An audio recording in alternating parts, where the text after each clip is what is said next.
tell you how a cop allegedly caught trafficking major pounds of weed. He got bail after spending just one night on remand.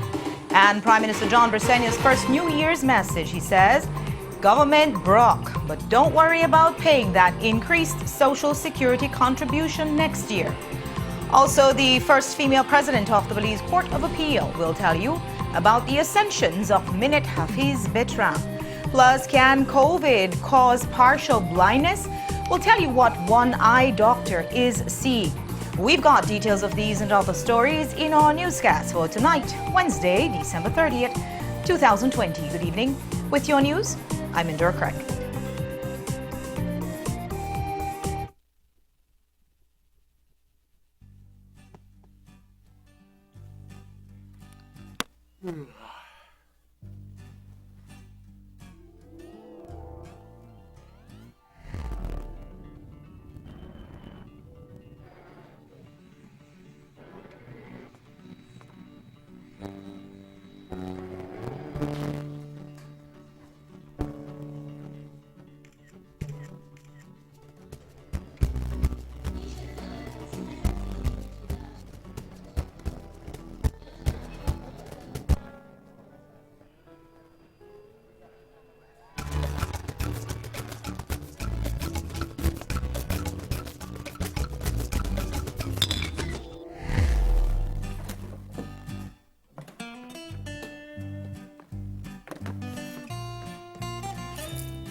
Delicate, the beer of Belize.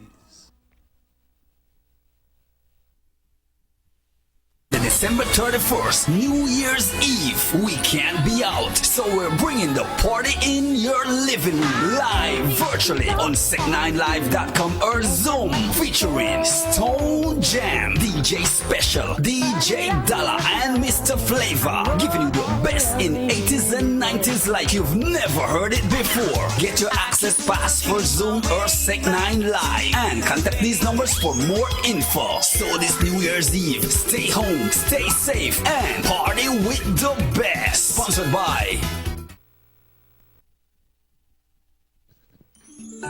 Make your Christmas bright this year with a quick and easy loan from Quick Stop in December and make no payments until January. Visit your nearest Quick Stop branch or apply online at quickstoponline.com. Offer ends December 31st. Quick Stop Personal Finance Center. No hassle loans.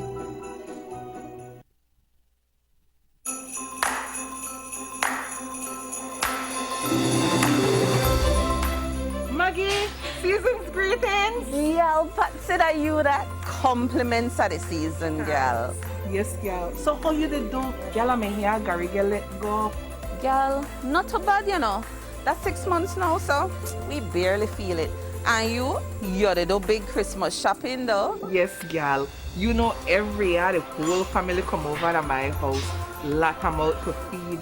And tell him even while we buy a new sofa set, I don't know who we're gonna try to impress.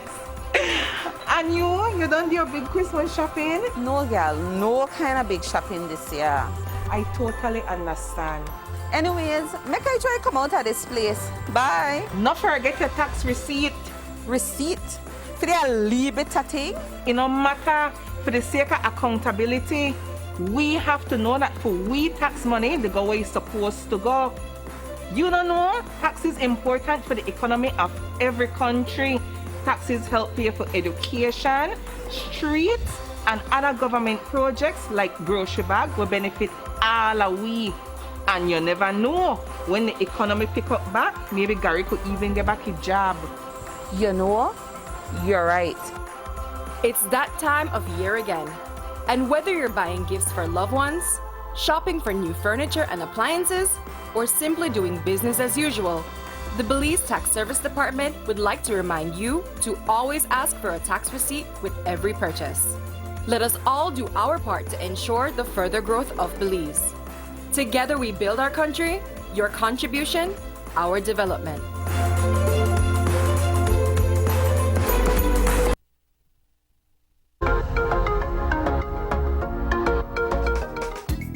Welcome to the beautiful and quiet town of Popsville, home of agriculture, industry, and family. And in a local coffee shop not too far away, Devon meets up with Keisha to share what he's learned from his persistent organic pollutants workshop. Tell me, Keisha, have you ever heard about POPs? Pops? What's a pop? POPs, short for persistent organic pollutants, are a group of carbon-based chemicals that are harmful to our health and to the environment. According to the Stockholm Convention, POPs have been classified as harmful due to their persistence, bioaccumulation, toxicity, and long-range transport. This means that POPs can exist for many years and can seriously affect our health and the environment. That's right, Keisha. So pay attention to these main sources of POPs. To date, there are 16 known pesticides that have been identified as persistent organic pollutants. POPs, pesticides including DDT and lindane, can especially have long-term effects on our health and environment and should be avoided at all costs. Polychlorinated biphenyls are chemicals found in some industrial equipment manufactured before 1985 and were used to reduce the occurrence of fires in electrical equipment. Try avoiding contact with these items. Perfluorooctane sulfonic acids, or PFAS for short, may be found in several common household items that make everyday life easier, so pay attention to the type of items you choose to buy. Brominated flame retardants, PBDEs and HBCD, are man-made chemicals added to a variety of products such as dashboards and foaming seats to make them less flammable. Unintentional persistent organic pollutants are formed due to several chemical processes or improper combustion processes, such as open burning of waste. So you see, Keisha, POPs may be found right under our noses. So what can happen to me if I'm exposed to these pops? Well, short-term exposure can cause symptoms like headaches, dizziness, and nausea, but staying in contact with these chemicals over prolonged periods and exposure to high concentrations can potentially make you very sick. Special precaution must be taken as pregnant women and developing children are most at risk when exposed to POPs. So now you know a little bit more on POPs, where they may be found, and how they can affect you. For more information on how to manage and dispose of POPs containing products and waste, contact your local waste management agency or visit www.stopthepops.com for more info. Sometimes danger lurks where you least expect it. The more you know, the healthier you can grow.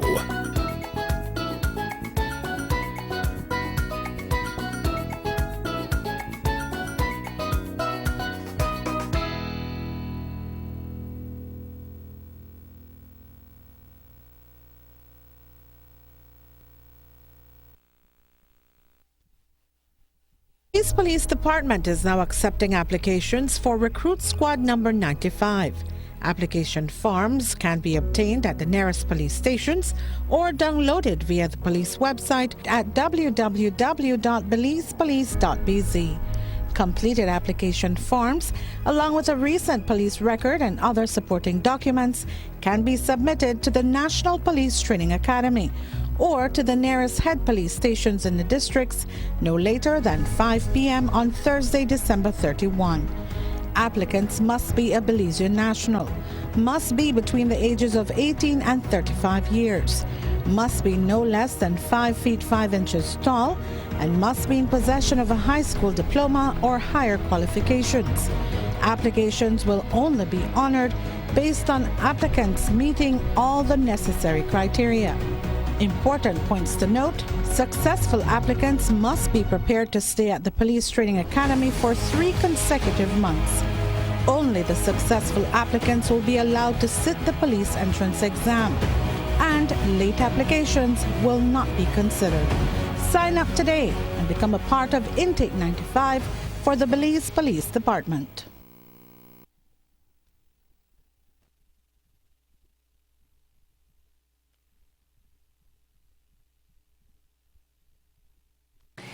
He was busted with weed in wholesale quantities and remanded for drug trafficking yesterday. But tonight, Constable Dion Bellini is out on Supreme Court bail. As we told you on Christmas, police busted the 35-year-old Bellini in Orange Walk. Acting on intelligence, they went to the Westrack parking lot where they found him under a white Jeep. When the officers searched the Jeep, they found 33 parcels of weed, reportedly Mexican hydro. Bellini was arrested and charged with possession of a controlled drug with intent to supply. He was arraigned yesterday in the Orange Walk Magistrates Court and was remanded until February 3rd of 2021. But he avoided going to jail because as Bellini was being transferred from the Orange Walk police station to the Belize Central Prison today, his attorney, Richard Dickey Bradley, swooped in and secured bail. Bradley appeared before Justice Herbert Lord and told our court reporter the details of the judge's decision to grant bail of $15,000.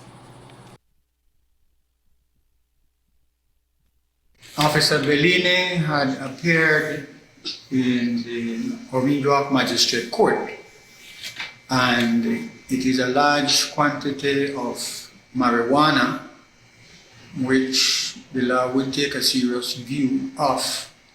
As a consequence, the magistrate in Orange Walk felt that in accordance with the law, the Crime Control Act, that is a matter for which bail could not be granted at that level. Officer Bellini applied to the Supreme Court, which fortunately for him, Judge Lord decided to hear his bail application today and any other bail application in the view of the fact that tomorrow, Thursday, is a half day for the public servants, and Friday, of course, nobody is going to be in any office. So at the bail hearing today, the application for his freedom was heard, and Counsel Romy Wade did not raise any strong objections and just required that conditions be attached to his bail. He will be on a high bail of $15,000. He's of course required to report to a police station every week, and he's not to interfere with witnesses. In this case, well, that is unlikely. I have not had an opportunity to go into the details in regards to this matter. It sounds to me, based on what the police have told the court in their summary of the facts, that there was a vehicle parked in what Curler call broad daylight, and the drugs were found in a suitcase, and that they are claiming that the police officer was around the vehicle. He wasn't seen driving the vehicle. Okay. But we would need to actually have the statements from the persons who arrested and charged him. The law is that a public officer or a police officer who is charged with a criminal offense is required to be placed on interdiction and to receive half pay while their matter is in court. Bellini must present land documents or two sureties of $7,200 as well. Up until 2:30 this afternoon, his relatives were working on securing his bail. He is a former member of the GSU, now stationed in Cayo. He's originally from Maya, Mopan. Police have said that the weed found in his vehicle is related to another amount, over 300 pounds, found at a farm in Consejo, Corozal last week. Prime Minister John Brisenia presented his first New Year's message this evening. It was posted on Facebook about 2 hours ago. And as might be expected, it finds the new Prime Minister looking out across a sea of economic woe. Repeating what has now become a sort of refrain, he said, Belize broke. When we assumed office, we found the treasury empty. The former administration was borrowing $1 million per day to meet expenses.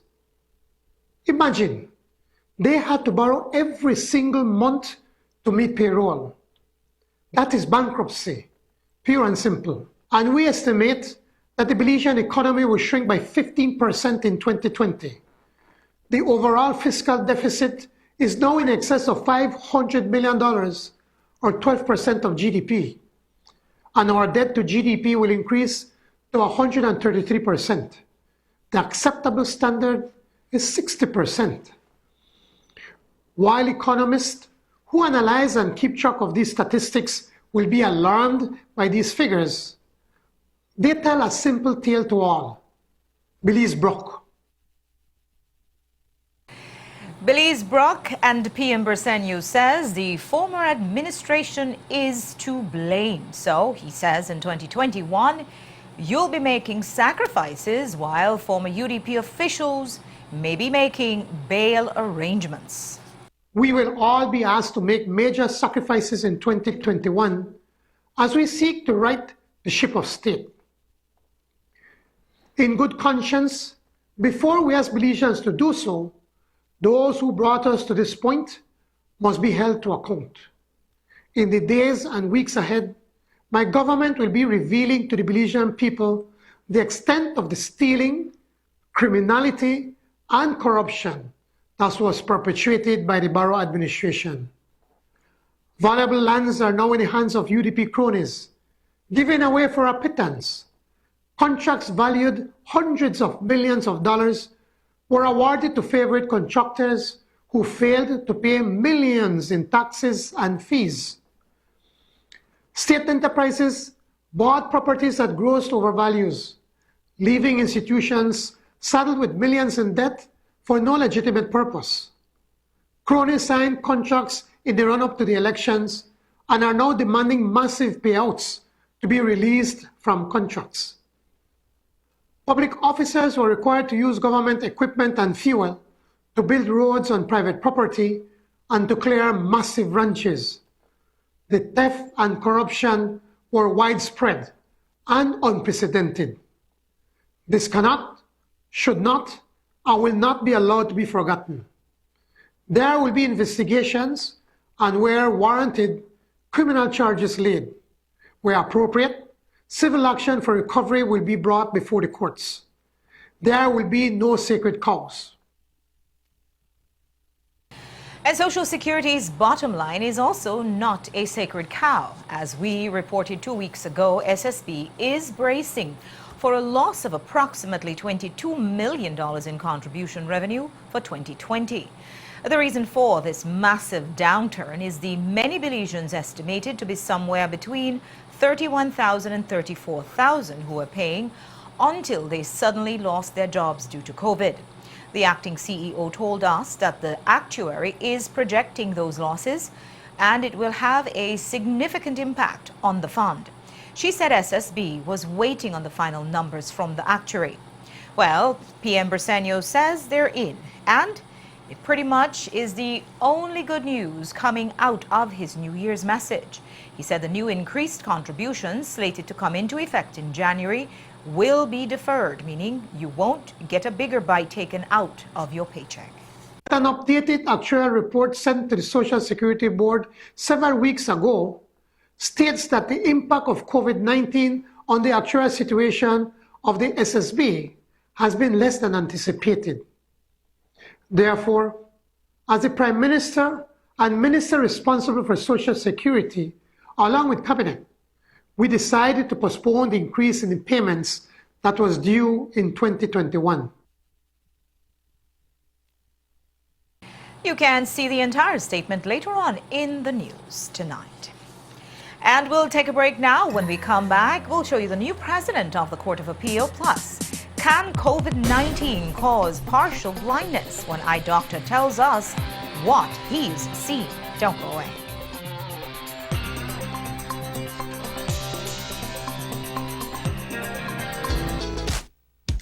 Electricity is an essential part of our daily lives. We use lights and household appliances every day. Therefore, we must ensure our homes are wired properly. At Benny's, we have certified wires with the right gauges and insulation. BEL certified meter sockets, authentic GE and square D panel boxes and breakers, which protect your electrical system from being overloaded. When wiring your home, avoid imitation brands which can be very dangerous. Give yourself and your family peace of mind using genuine electrical products available at Benny's.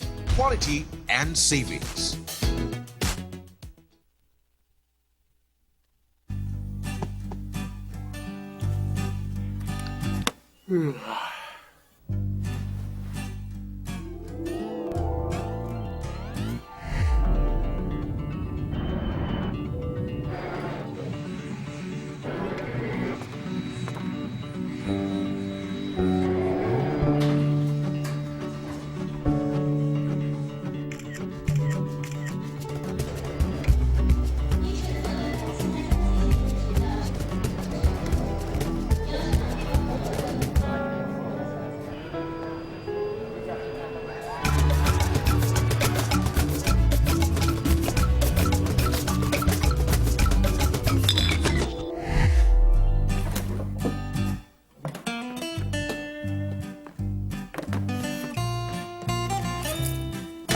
Delicate, the beer of Belize.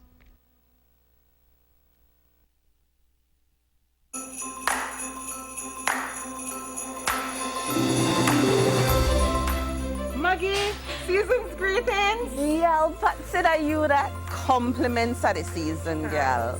Yes, girl. So how you did do? Girl, I'm here, Gary, girl, let go. Girl, not too bad, you know. That's 6 months now, so we barely feel it.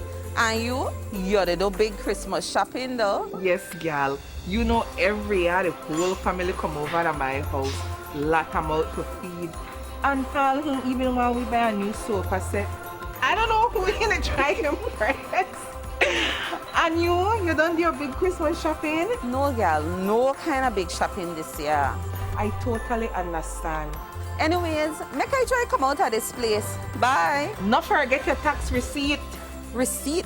For the little bit of thing? It no matter, for the sake of accountability, we have to know that for we tax money, they go where it's supposed to go. You don't know, tax is important for the economy of every country. Taxes help pay for education, streets, and other government projects like grocery bag will benefit all of we. And you never know, when the economy pick up back, maybe Gary could even get back a job. You know, you're right. It's that time of year again. And whether you're buying gifts for loved ones, shopping for new furniture and appliances, or simply doing business as usual, the Belize Tax Service Department would like to remind you to always ask for a tax receipt with every purchase. Let us all do our part to ensure the further growth of Belize. Together we build our country, your contribution, our development.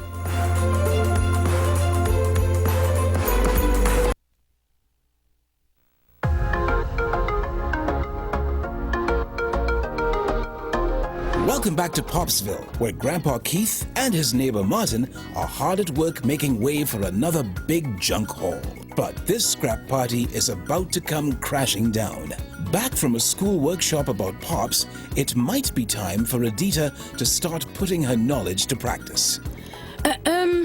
Did you know that when you dismantle old electronics and car parts, you're exposing yourself and others to persistent organic pollutants? Don't you know what POPs are and their dangers? Well, come, let me show you. When we dismantle outdated electronics like old TVs, computer monitors, and smartphones, we expose ourselves and our families to highly hazardous chemicals that can affect our health in the long and short term. Not so fast, Martin. This goes for you too. Improper dismantling and disposal of end-of-life vehicles can also release dangerous fumes, which can make your family and those around you very ill. Burning plastic from cables and other e-waste can also create health risks. But if you follow these simple tips, you can prevent the worst from happening. When ready to get rid of your old electronics, contact authorized recyclers and dealers on proper instructions on how to safely dispose of unwanted items. While it's nice to have new things, buying too much can overwhelm our homes with clutter.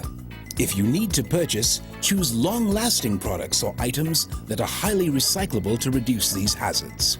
Make sure to check the labels on carpets and mattresses before purchasing, as certain countries require that these products are manufactured with flame retardants that may be hazardous when exposed to us over time. For a safer alternative, consider switching to carpets or mattresses made with POPs-free materials. And finally, it's very important to recycle. Recycling often helps reduce any buildup of unwanted items in homes and yards, keeping us all free from potentially hazardous pollutants. For more information on recycling or on disposing products of concern, contact your local waste management agency or visit stopthepops.com for more details. Sometimes danger lurks where you least expect it. The more you know, the healthier you can grow.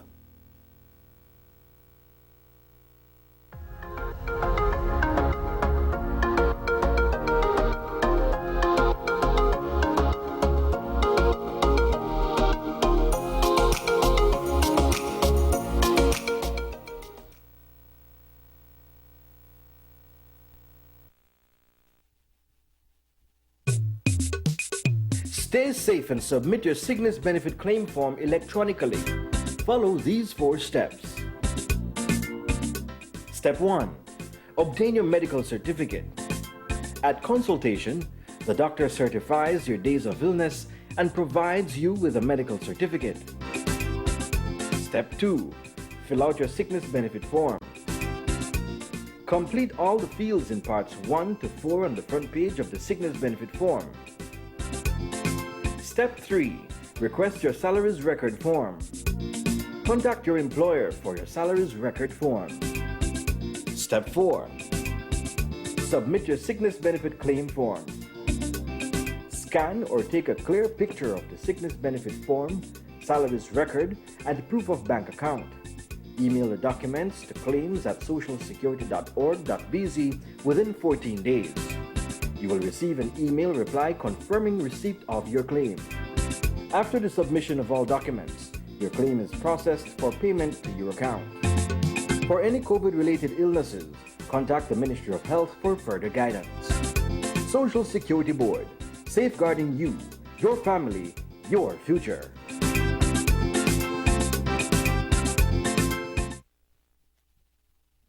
You have a neighbor throwing a party? Do you know of anyone holding a social event? Have you seen people not following protocols set in place to reduce the spread of COVID-19? If so, report them immediately. Use SMART or BTL and call 0800-PARTIES. That's 0800-727-8432. Our COVID-19 hotlines are available 24/7. These violators are putting your health and everyone you love at risk. Call our COVID-19 hotlines and report all violators. This message was brought to you by the Belize Police Department.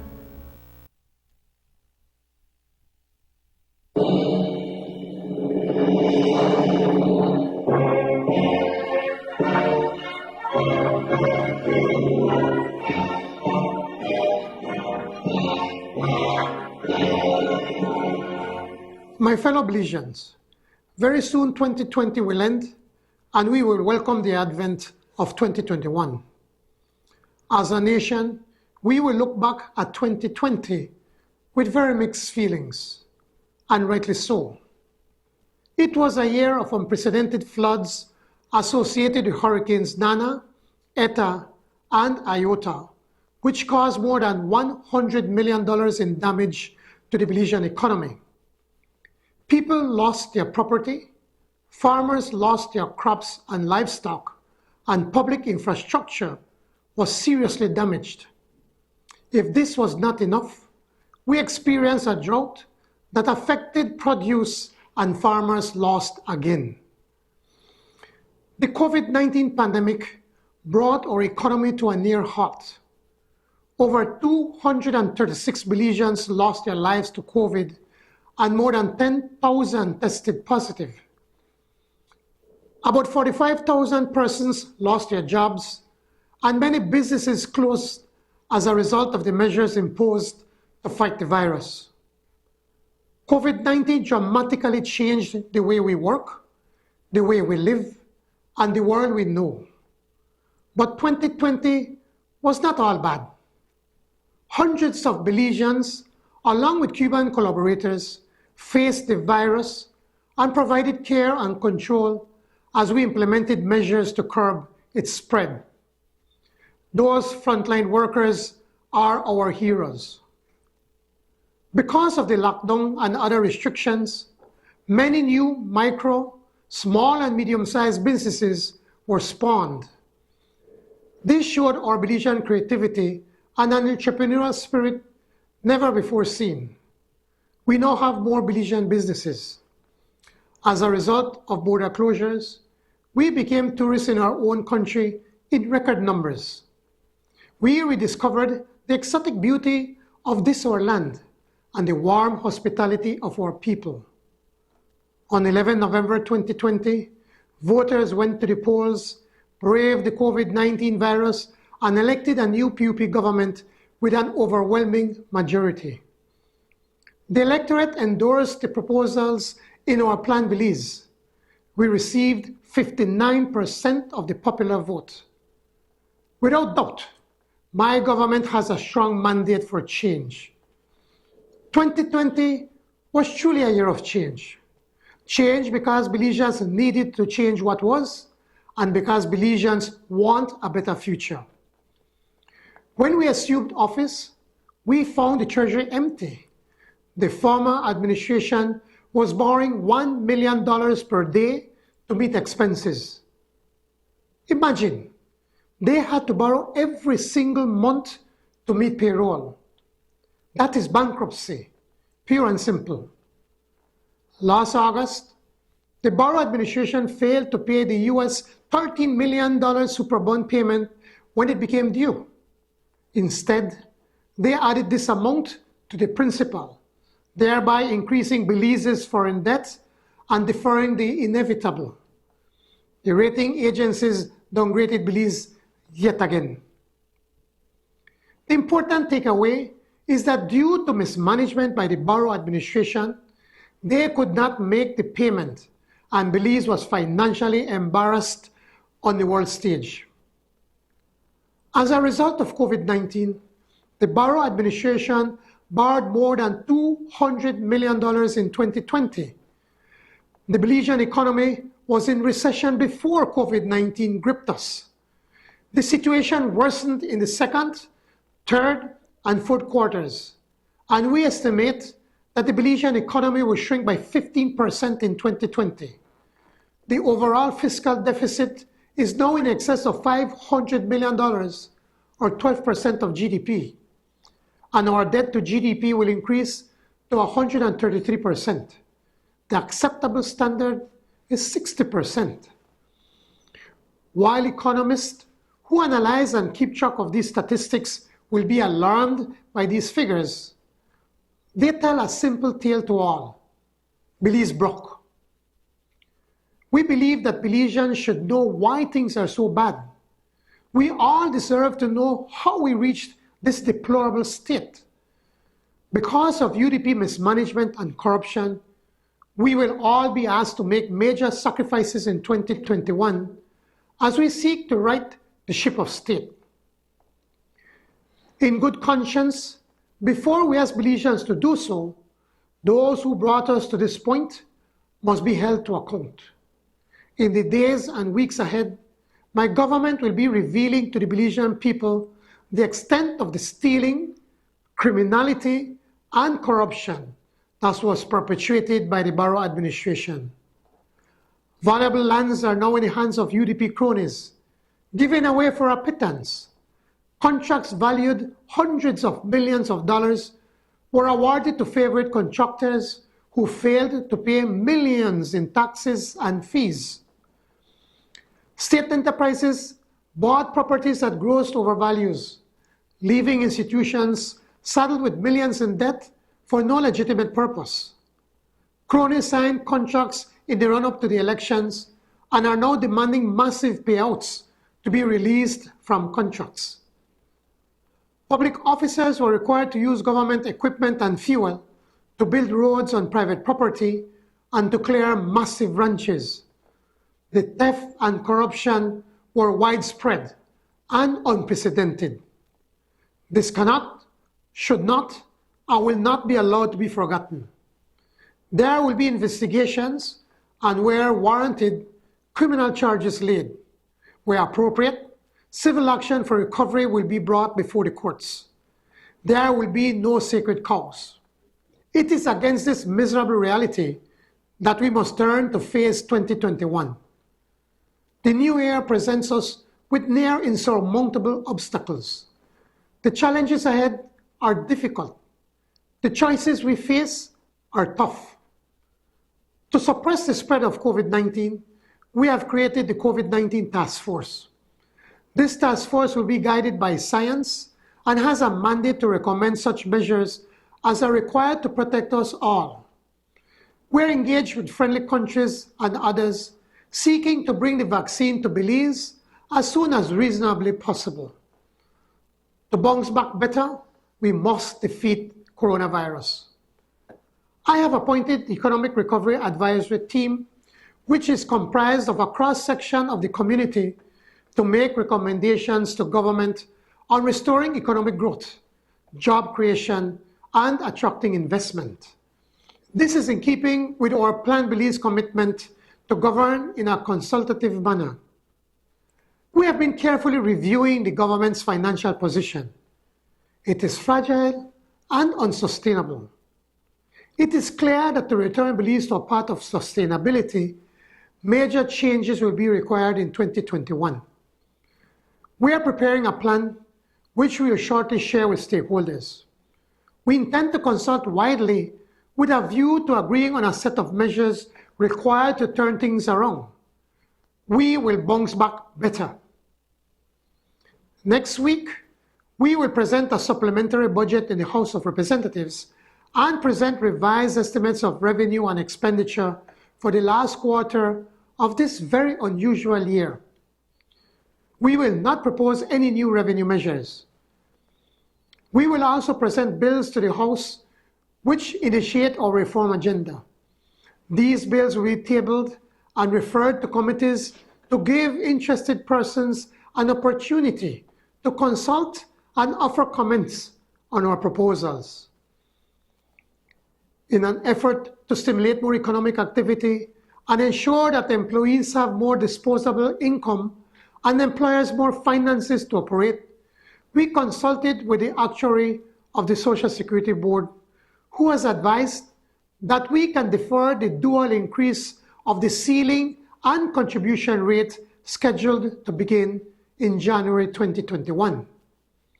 He went further stating, and I quote, that the dual increase would have a detrimental impact on employment, end of quote.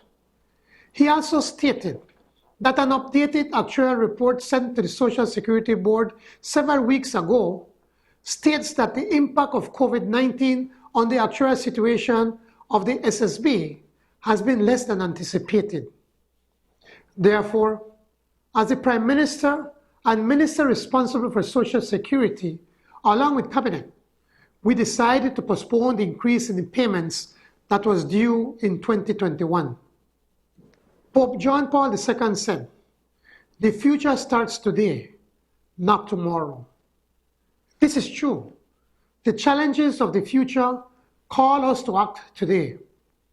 When tested, Belizeans respond.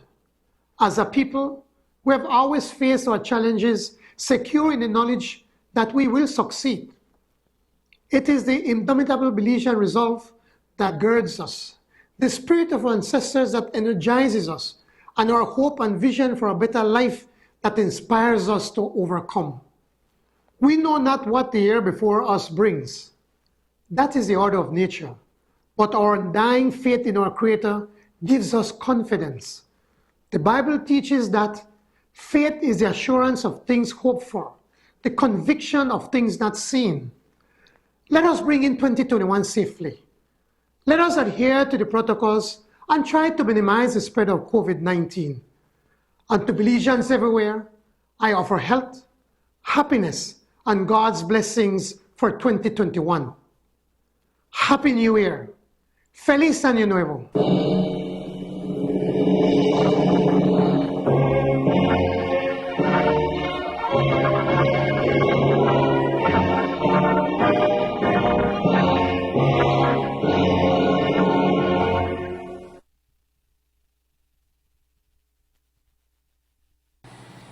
Justice Minette Hafiz Betram, a judge in the Court of Appeal and a former Supreme Court justice, has been appointed as the acting president of the Court of Appeal.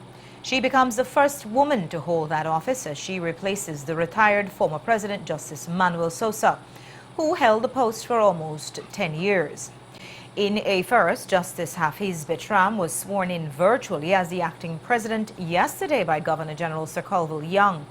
The ceremony was witnessed by Attorney General Magali Marin Young, also virtually. And while she ascends, it's only really as a placeholder.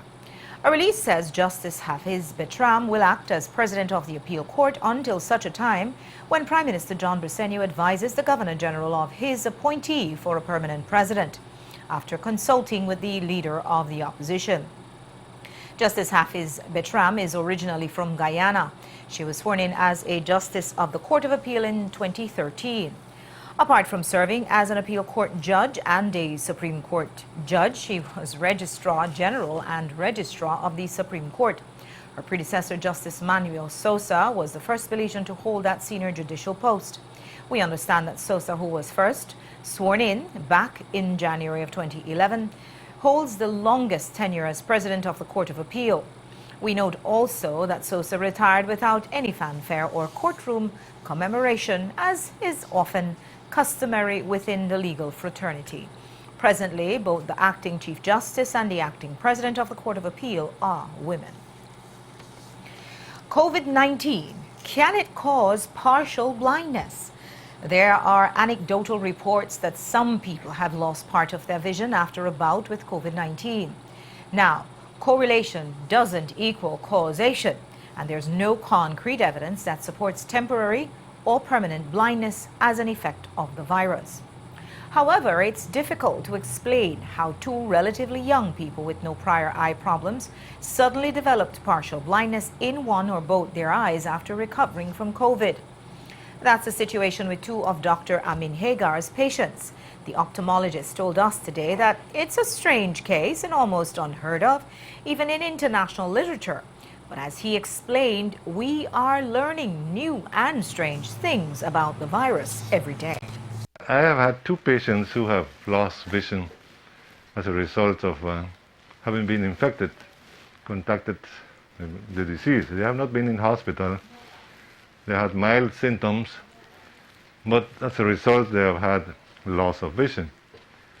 One was a patient from Orange Walk, 33 years old, a male, and he says that after being treated with COVID, he developed blindness. He actually has a very bad vision. He has a tunnel vision and he can barely walk. He's supposed to come back. He's been also examined by a neurologist. His vision is very poor, and we want to make sure it is a result of COVID or he had other disease before. We believe that it is optic neuritis, which can develop as a disease, as a problem with this virus, no? And I don't know yet how much he will recover. So we're treating him with steroids and other medications to see how good he's going to recover his vision. And I have asked colleagues from the US and Guatemala, and they had some cases which they themselves are not sure yet to document them as a result of it, but we believe it's affecting the optic nerve. And the other patient is a female patient, almost the same age, from San Ignacio, a colleague of ours, actually I could say, doctor. She developed a loss of vision in her left eye. The other patient was in both eyes. This one only in one eye. And she's not so bad, and after treating her with steroids, she has been recovering. I found in the first patient I couldn't see any problem with the eye when examined inside the eye. So it's when they have optic nerve neuritis damage, we don't see it until later on, until many months after we start to see the optic nerve pale. No? In her case, yes, I saw some lesions in the retina, which has been improving. And she's supposed to come back next week and see how much she recovers. No? Apart from that, I haven't heard of any other colleagues seeing any cases in Belize. And they developed this blindness while they were still positive or till after they tested negative? After. After a few days after they start to notice that it's affecting them. No? Apart from that, as you know, one of the signs is a red eye, conjunctivitis, which has been well described in this COVID. No? The patient develops a red eye. From any virus can give you a conjunctivitis. And, but they don't suffer any loss of vision as a result. Like a 1% would develop a conjunctivitis. Dr. Hager said that while no patients have reported any such effect while being positive, in the event it does happen, they will need to be treated at the hospital rather than expose those at the eye clinic. In the hospital, if they're hospitalized, or if they're under quarantine, of course, I don't see them, no? I would just advise them to prescribe them by telemedicine, as you could say, to treat them with steroids, or to the doctor who is treating them. Yeah. And then to come when they become negative, then to come for a full examination, you know. But I haven't been called in the hospital for the patients who have been complaining. Up to now, no patient has been complaining of loss of vision while in the hospital. It has been afterwards when they've been declared negative. When you do certain tests, you have to be close to the patient. Very close. Here, as you can see, when they have that shield there, you know, to protect my eyes. And they slip them and they go very close and ask the patient to please don't say anything, don't talk while I'm sitting close to the patient. I think besides the dentists and we ophthalmologists are the second professionals that are in very close contact with the patient. So if you notice here, I'm wearing two masks, N95 and the surgical one, to extra protection, you know. And yeah, if they have signs and symptoms, of course we ask them to sanitize as they come in. If they have fever, people can drink aspirin or Tylenol and we test them here and they don't have any fever. But you know when a patient is coughing and that kind of patient, I tell them, please, if you can come next day. Or if I see they have so much of a problem, I see them very quickly and don't get too close to them. While there are little to no online reports discussing blindness in COVID-19 patients, one case report from the August 2020 edition of the Rhode Island Medical Journal documents a woman in her 50s who experienced severe vision loss in her right eye after testing positive for the virus. She described the visual disturbance as a white cloud and blurriness. The day after her eye exam, however, she reported a 50% improvement. You didn't need 20/20 vision to see the long line outside of the police department today, though. Hopefuls from all over the country spent the last few days applying for their police records so that they can then apply to join the ranks of the police force. Today, though, that line was almost as long as the one outside BPMS last week. But according to the Minister of Home Affairs, there are plenty of highly qualified people in those long lines looking to use their skills to serve the country. Over the last couple of weeks, there has been a lot of excitement because of this opportunity that has arisen. We have over 40,000 Belizeans who are currently unemployed at the moment. And what we are seeing now, because we only have, remember, 225 spaces available.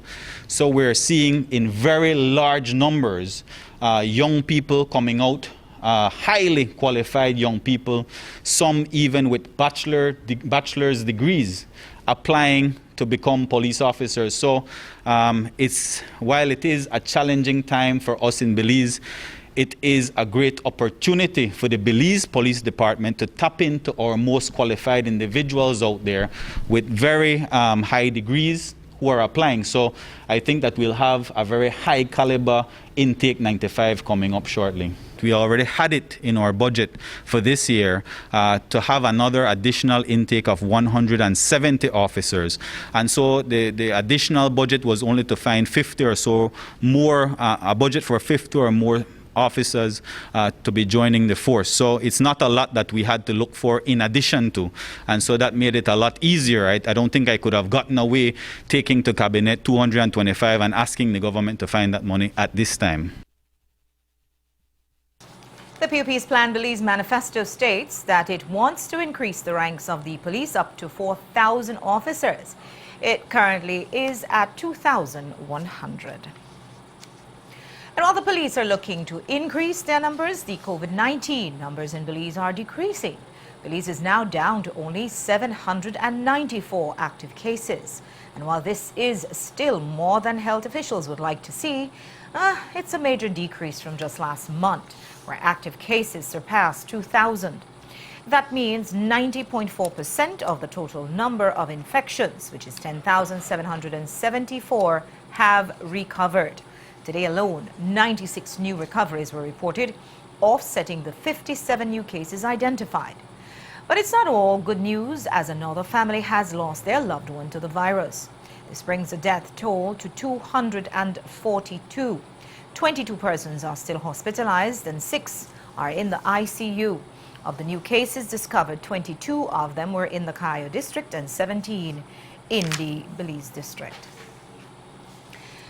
COVID numbers aren't the only ones decreasing, as imports and exports were down last month. Imports saw a decrease of $52.5 million, or 29%. Imports fell across almost all commodity categories, with the mineral fuels and lubricants and commercial free zones categories recording the steepest declines compared to November of last year. Beverages and tobacco was the only category to have seen an increase in the month.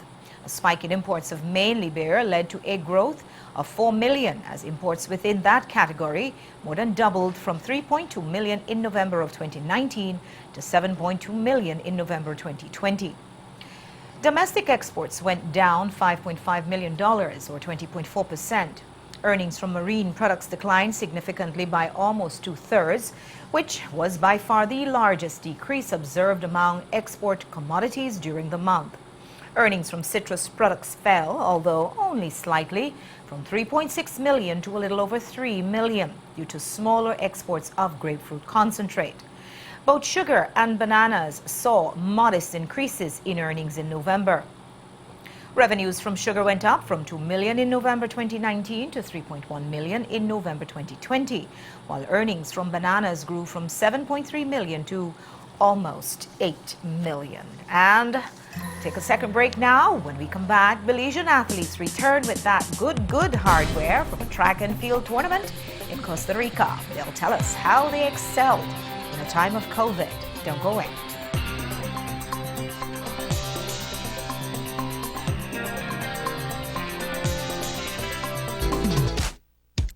Electricity is an essential part of our daily lives. We use lights and household appliances every day. Therefore, we must ensure our homes are wired properly. At Benny's, we have certified wires with the right gauges and insulation. BEL certified meter sockets, authentic GE and square D panel boxes and breakers, which protect your electrical system from being overloaded. When wiring your home, avoid imitation brands which can be very dangerous. Give yourself and your family peace of mind using genuine electrical products available at Benny's. Quality and savings.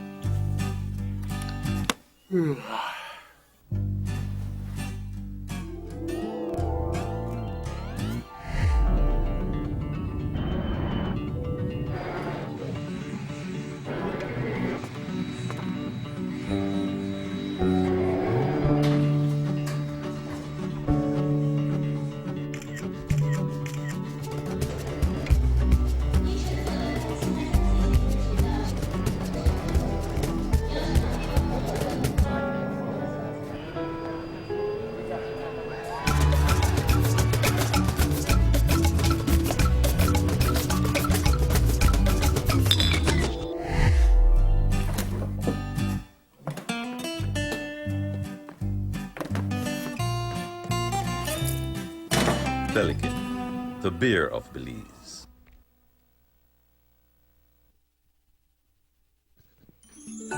Make your Christmas bright this year with a quick and easy loan from Quick Stop in December and make no payments until January. Visit your nearest Quick Stop branch or apply online at quickstoponline.com. Offer ends December 31st. Quick Stop Personal Finance Center. No hassle loans. You have a neighbor throwing a party? Do you know of anyone holding a social event? Have you seen people not following protocols set in place to reduce the spread of COVID-19? If so, report them immediately. Use SMART or BTL and call 0800 parties. That's 0800 727 8432. Our COVID-19 hotlines are available 24/7. These violators are putting your health and everyone you love at risk. Call our COVID-19 hotlines and report all violators. This message was brought to you by the Belize Police Department.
A pandemic could not stop our Belizean athletes from doing what they do best. A delegation of 14 senior athletes traveled from Belize and the United States to Costa Rica to take part in the Central American Senior Championship.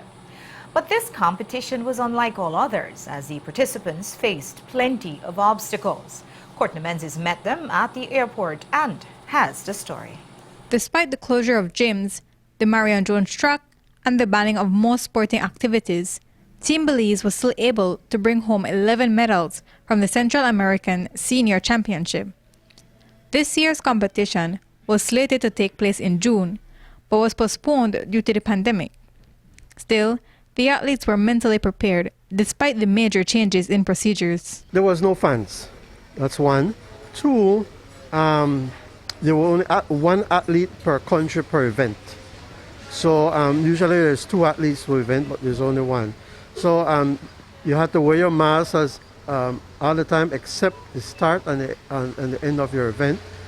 We had to distance, social distance, even in the bleachers when you're not participating. So every single protocol was put in place, and the athletes felt comfortable, and so they did what they did. Physically, it wasn't as expected, and I think other countries could have said the same. With the limited time to train using the track, there was no access to gyms. But the athletes, these are senior athletes. These are people that know what to do and when to do it. And so we relied on that to take us over the hurdle. So they had to do what they needed to do at home. Times when they could get at the track for a couple hours, they did what they had to do. So we expected to do good. We didn't expect to do as good as we normally did, but at the end of the day, we came home with 11 medals, and that is very good for us. And with those challenges, Team Belize still won 2 gold, 4 silver, and 5 bronze medals. The athletes described how challenging it was for them to train with limited time and resources. This journey specifically was kind of rough because of the pandemic. However, we still managed to get our workout in, and we performed the best that we could. I did over there hurdles, triple jump, and the relay, and I placed for for 3 of them. We didn't really had access to the gym. We hardly had access to the track because it was closed for a while.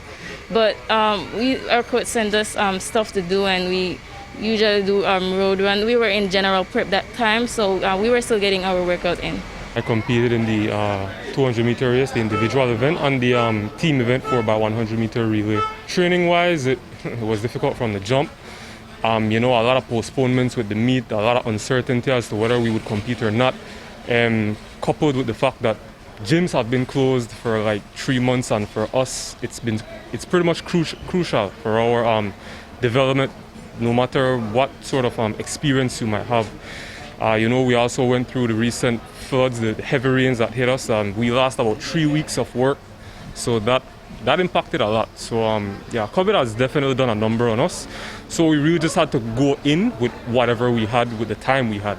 And while a pandemic, flooding, and limited resources already made things far tougher than usual, the athletes also had issues with their flight.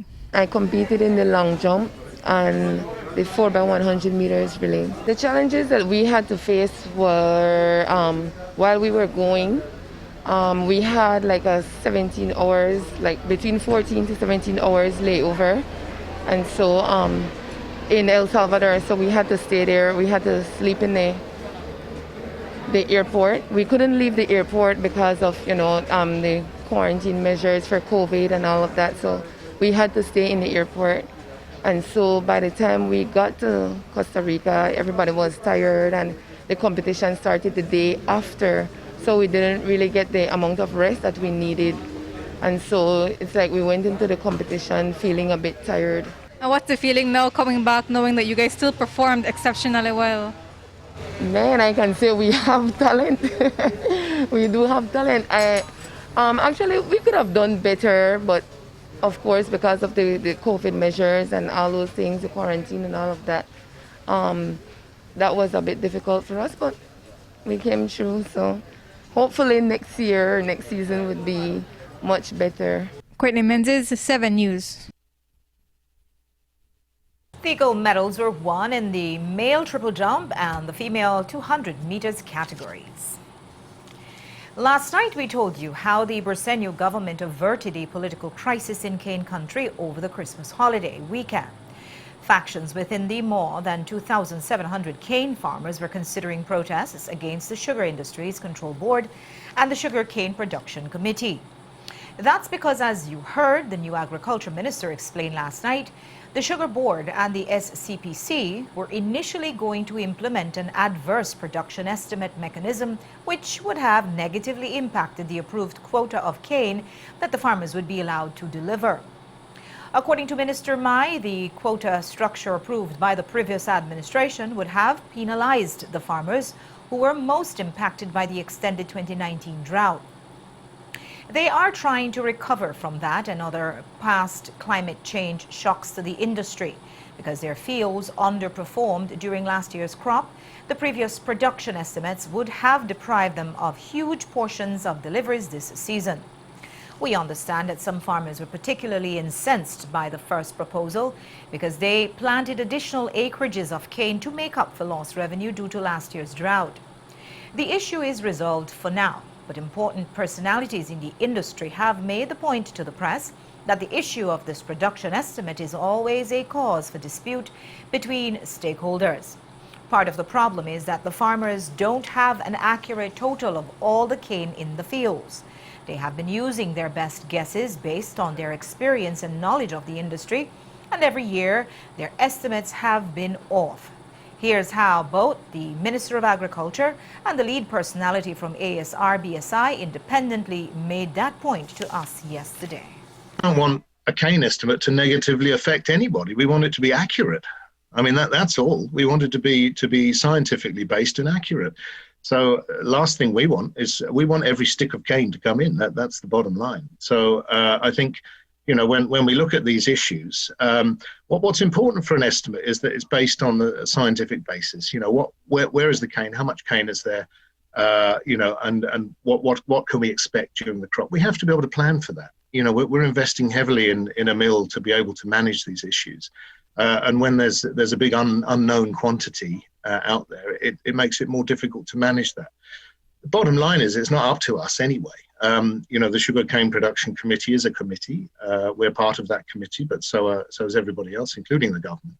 So, you know, at the end of the day, all we're looking for is the most accurate way out of these things. Now, I've been in Belize when there's been a crop estimate of 1.7 million tons of cane, which was clearly nonsense. But you know, we've moved on from those days and we're more towards the realms of reality. So that's a good step. In 2018, 2019, Army, ASI said that they had 212,000 tons of cane. 212,426. You know how much I delivered? 198,000 tons. Not even the 200,000 tons. ACFA said that they had 734,000 tons. You only delivered 681,000 tons. ESPA, Corozal producer, said they had 140,000 tons. You only delivered 131,000 tons. Progressive said they had 298. You only delivered 284. Total, there was 1.38 million tons they said they had. We only delivered 1.296. So this has been happening for years. It's difficult, and the easiest thing to know is how many acres of cane you have. The most difficult thing is to quantify the activity of the field. So since they both agree that the guessing game for the total amount of cane hasn't been working, we wondered about the implementation of the Sugar Industry Management Information System. It is also known as SIMIS for short, and this project was supposed to provide detailed mapping of all cane fields in the north with the use of GPS and satellite imagery. The way it was explained to us 4 years ago when it was initially launched is that it would allow the Sugar Cane Production Committee, the factory owners and the farmers to know exactly how much cane is being cultivated. The issue is that the program, which was marketed as the solution to this problem, has reportedly not been receiving buy-in from the wary farmers, who apparently still have trust issues with the millers. ASR's Mac McClellan mentioned CIMIS yesterday, and we asked the Agriculture Minister, who is a veteran cane farmer, about this project. Here's how they put it. We have a ready-made tool for the industry called the Sugar Industry Management Information System that will, if properly utilized, and I'm anticipating that that's something that the institutions will now institute, because that's very important for really managing the crop properly and understanding how much cane there is, the supply, where it is, and all these different factors. That this is the year where that really needs to be employed fully. Then all of these differences that you hear about cane supply in future years and won't be there anymore. So, you know, my message really is, let's get on with the crop, let's get it moving, and secondly, let's manage it properly. Let's make sure that we're using a scientific basis, like as any other sugar industry would do, and that would then cut out some of the problems that we've had in the past about who has cane, who doesn't have cane, and all of those issues. It's that we've had that tool now there for 4 years. And there's been some reluctance to fully embrace it. I'm hoping the new government will fully embrace it, along with their commitment to make sure that they're moving forward in partnership with the private sector. I'm supportive of anything and everything that will allow us to move the country forward. If CIMIS is a tool that can help us to really make an exact estimate of how much cane we have, and that will allow us to develop the policies that are needed, I'm supporting it 100%. 100%. I understand right now that the maps that they have at the Cane Production Committee are a total disarray. Because CIMIS is only a software, you know. Garbage in, garbage out. Simple as that. There's no software to help us. If we put garbage in there, it will give us garbage. And to be honest, I need to get an update on where we are with CIMIS. And if it is something, I'm certain that it can help us. How much? I don't know. Is there much more that we can do to get it accurate? Yes, let us move forward with it.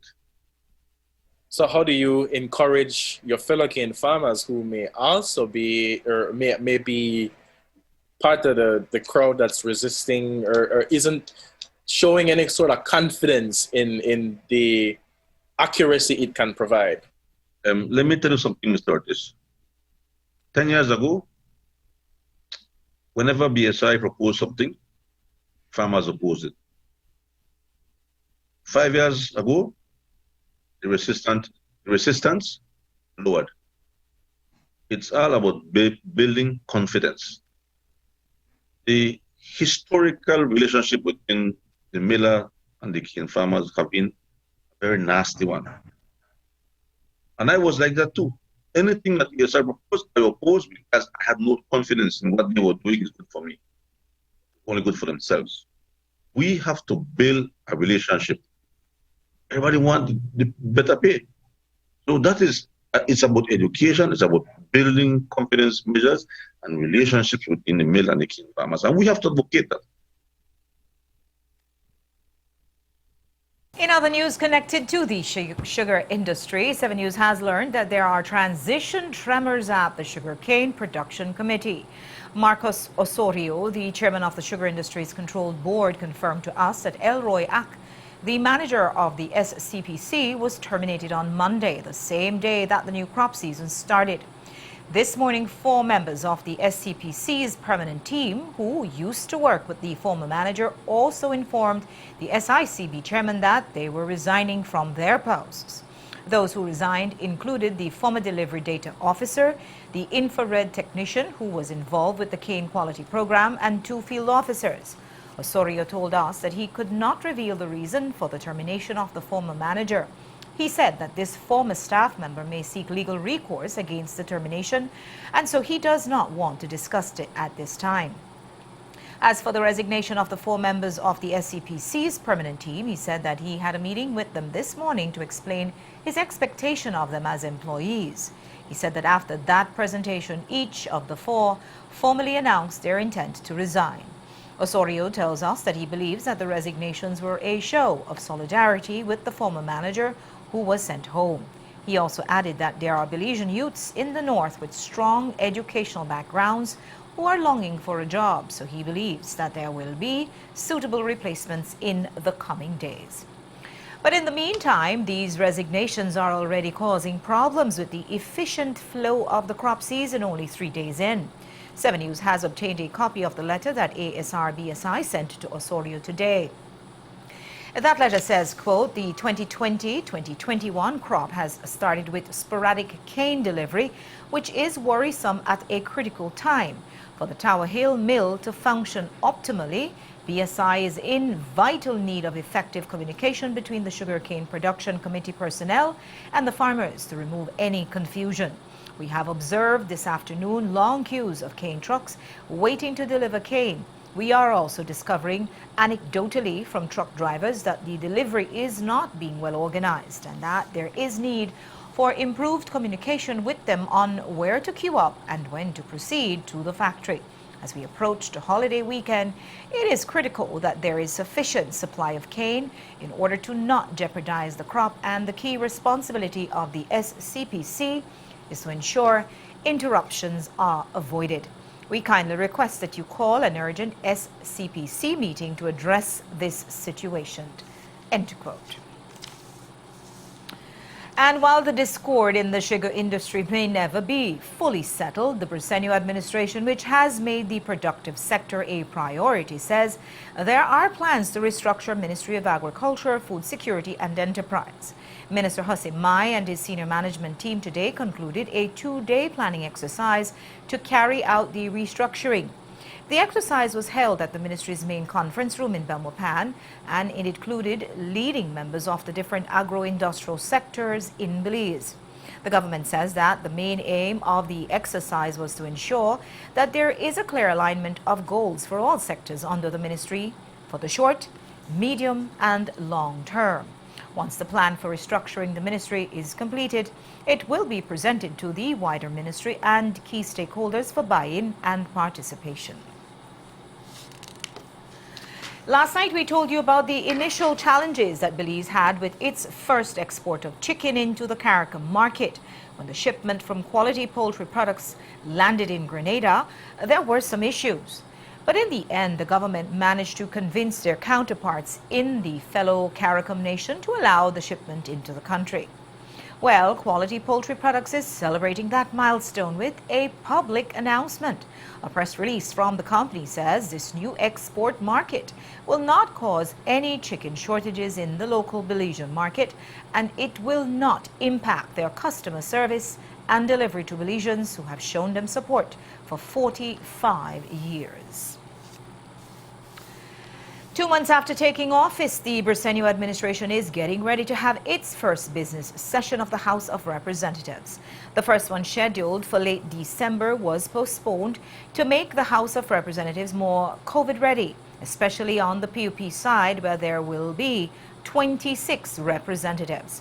The rescheduled meeting will be held on Friday, January 8 of 2021, followed by a Senate meeting on the following Wednesday, the 13th of January. Prime Minister Briceño says that his government will present a supplementary and revised budget with no new revenue measures. He says that they will also introduce the first part of his government's reform agenda.